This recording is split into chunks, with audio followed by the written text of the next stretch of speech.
Hi everyone, I'm Dom Griffin, I'm a film critic and you're watching the Armchair Auteur.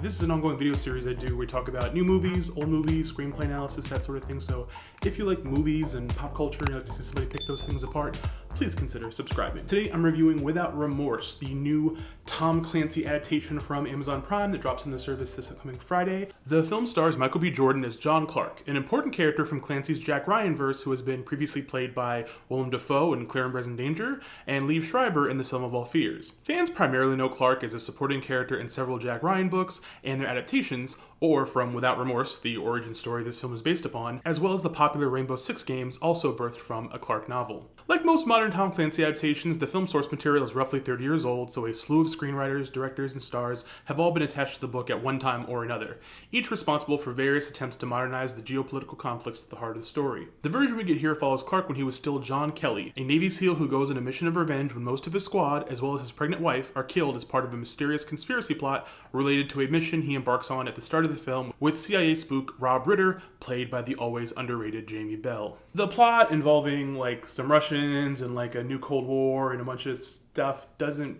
really matter. This is largely a delivery vehicle for MJB to look like a star, getting in as much shirtlessness as the narrative will allow, and, thanks to being the product of Sicario 2 writer and director Taylor Sheridan and Stefano Sollima reteaming, a fair bit of ass-kicking and gun blasting. Now I must admit I'm not a big mark for Tom Clancy's actual books, but I do have a soft spot for all of the movies based on his books that I've never read. I haven't watched Amazon's Jack Ryan show, largely because I do not like John Krasinski, but I've seen pretty much every other Ryan adaptation over the years and truly missed that 90s period of solidly budgeted political action thrillers because, for the most part, even the bad ones are bangers. John Clark on the surface has the potential to be an even more thrilling action character than Jack Ryan, by the simple virtue of not being an analyst who gets reluctantly thrust into complex narrative weaves. He's not a desk guy dropped into the field for dramatic effect. He's a field guy, through and through. So, you would think that Without Remorse would be more action-packed than many of its Clancyverse brethren. You would think. There's just not a lot to chew on in this movie. Like, there's a big plane crash set piece that feels boring, and a few firefights, but outside of a scene where Michael B. Jordan fucks up a bunch of guards in jail, and another where he interrogates a guy in a burning car, the film has tremendous difficulty turning up the heat and finding its intensity. And to be honest, so does Jordan. He's already shown us in Black Panther, in the Creed films, and even the recent legal drama Just Mercy, that he's a genuine leading man and has the necessary blend of charisma and it factor to be compelling in even the broadest of studio fare. But for a guy avenging the death of his pregnant wife, his Clark just takes entirely too long to turn the heat up.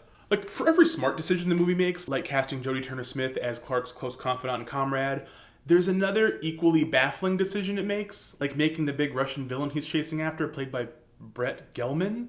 You get back here and you make love to my wife! At first, the reason I thought the movie felt kind of boring was that it fell victim to the same kind of inherent complexity that all movies that are adapting old spy thrillers have to deal with, which is that they're based on source material that involves geopolitical status quos that are no longer active or the same, and like, as a writer, you have to figure out how to modernize that for new audiences, and like, that's not it either though, because ultimately the plot's like really pretty simple and like just isn't engaging at all. You would think this would be like a revenge movie that happens to have like military stuff as like a backdrop. But it's more a situation where the revenge element is like muted. It doesn't feel like it actually drives the narrative the way you think that it would. It doesn't have that like Taken vibe to it, I'll say. Which in some cases is good because that means the movie has the potential to be more complex and like more rich in detail, but it's not. The issue with this movie is actually the same grab that is happening with a lot of new modern film franchises.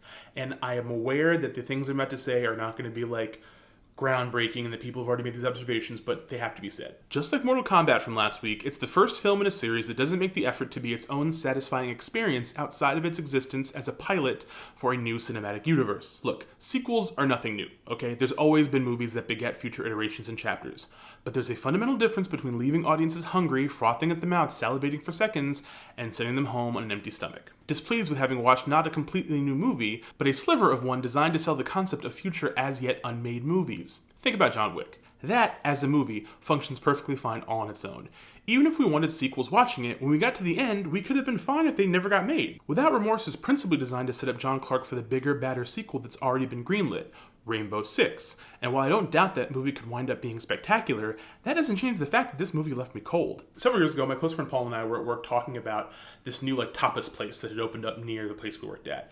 And I didn't know what that was at the time. I'd never heard that phrase before. Like, we had a whole conversation about like restaurant culture and like the idea of these places that you go to and like they just serve small plates. Like, instead of having like these big meals in the menu, it's a bunch of cool little things that are like appetizers but like fancy, and like you can You know, I sound like an idiot explaining tapas to people who I know what they are, but like that was a conversation we had, okay? At the time, I remember thinking like, that could be a cute, fun thing. Like I've been to tapas places and had a good time, okay? But there's something inherently weird about selling people on spending money on something that is like fundamentally unfulfilling. And as sad as it is, most new movies that come out these days aren't full meals anymore.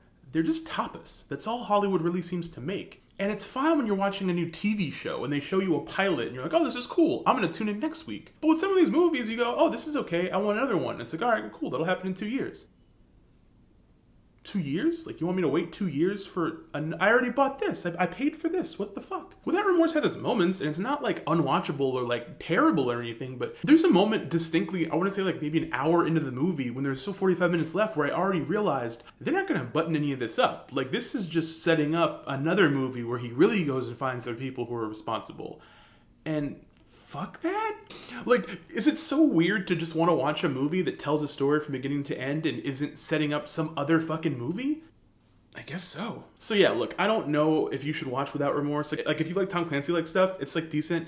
If you really think Michael B. Jordan's hot, it's pretty great. If you just want to watch something because you're bored and it's going to be the first thing that pops up when you log into Amazon Prime, hit play, I guess. Skip out the middleman of scrolling for hours, but I don't know if I want to recommend it. Like, it's fine. I watched it yesterday and I'm kind of already like completely forgetting it. Like, this thing is already happening to me and the movie isn't even officially out yet.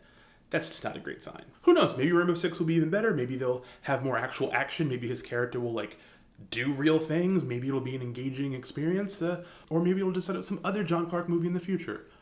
Who knows at this point?